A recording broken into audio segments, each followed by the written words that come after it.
Good morning. Thank you once again for giving me the opportunity to be able to come through this platform, and thank you for giving, attention to these videos that I post here. They all come straight from the Word of God. So I always encourage people to open the Bible and follow along with me so that we may all study together. I'm going to be reading from the book of Hosea, and I want to deliver a short message from this that I find here. I'm going to be reading from the New King James translation.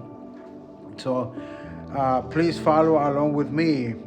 This is what it says, Hosea 4:1. Hear the word of the Lord, you children of Israel. For the Lord brings a charge against the inhabitants of the land. There is no truth or mercy or knowledge of God in the land. By swearing and lying, killing and stealing and committing adultery, they break all restraint with bloodshed upon bloodshed.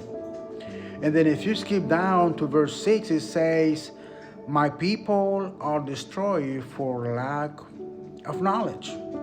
Because you have rejected knowledge, I also will reject you from being priest for me.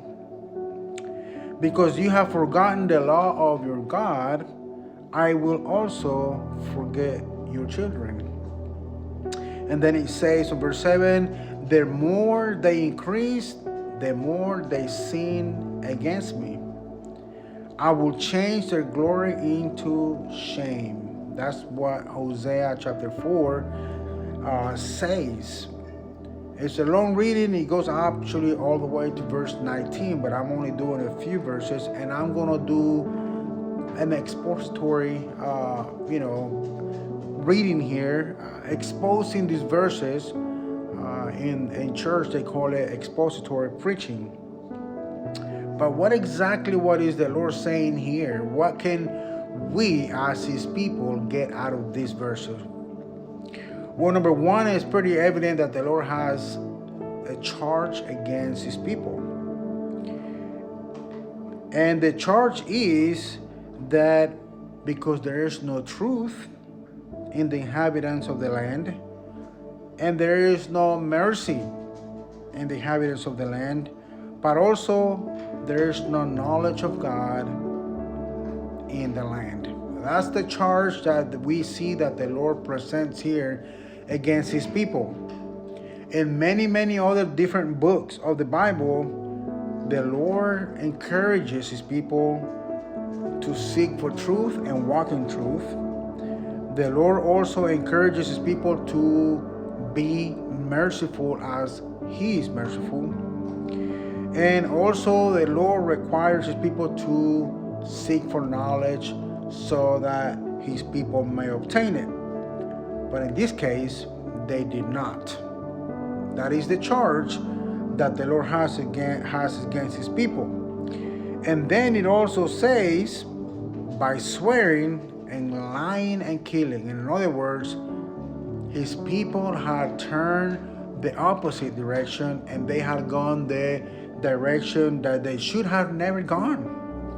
Swearing, lying, killing, and stealing. That is the direction that His people had gone. It also mentions committing adultery.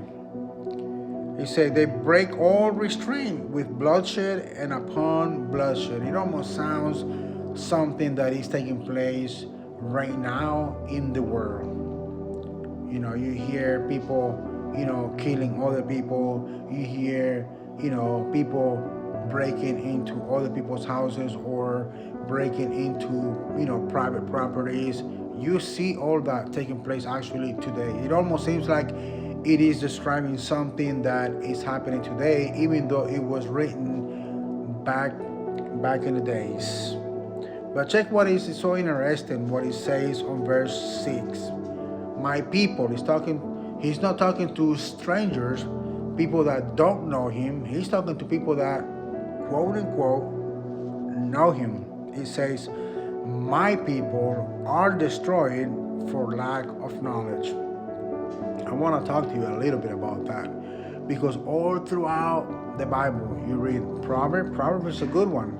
It says that the fool rejects and despises knowledge and instruction. You read that throughout the whole book of Proverbs. That's right. The fool is destroyed because he doesn't want to be subject to God's law. That's a fool, though. But what about that one that knows the Lord but refuses to also be subject to God's laws? It will also be destroyed. How do I know that? We just read it on verse 6. My people are destroyed for lack of knowledge. In other words, they perish because they don't have the knowledge of God. And because they don't have the knowledge of God, they go the opposite direction. They go about swearing, lying, killing, stealing, committing adultery, doing all these horrible things because they don't possess that knowledge of the Holy One. And then check this out. It keeps saying, because you have rejected knowledge, I also will reject you from being a priest for me. Because you have forgotten the law of your God. It's not that they didn't know it. It's that they had put it to the side. They had forgotten. They were not practicing the law of God. I will also forget your children. That's scary. That is scary. That is very scary. God has given us promises, great promises. But one of his promises is that we, as parents, teach our children his laws. But when we, as parents, reject God's law and we go about our own ways, then guess what? Our children are not going to know God's laws either. Why? Because we, as parents, have failed them in teaching them God's law. And check this out. In verse 7, it says, the more they increase, the more they sin against me. I will change their glory into shame. The more they increase, the more they sin against me. How is that possible?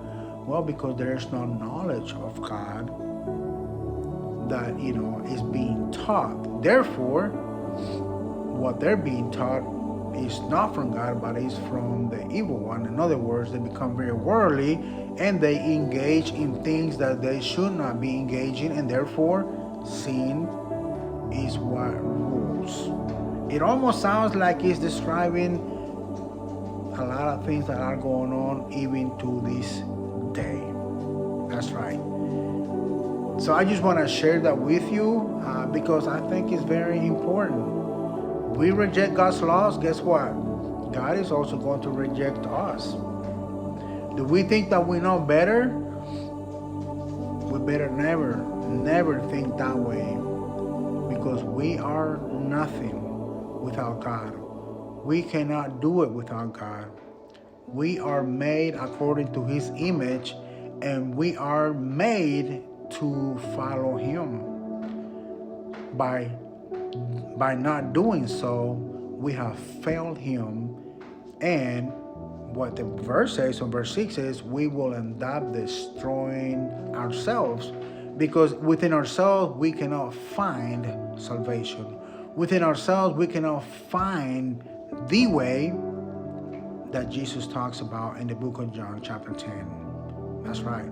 So let us never think that we got it figured out, because we don't. That's why we have this book right here that instructs us on how to live right, and also our kids. God bless you. Thank you so much.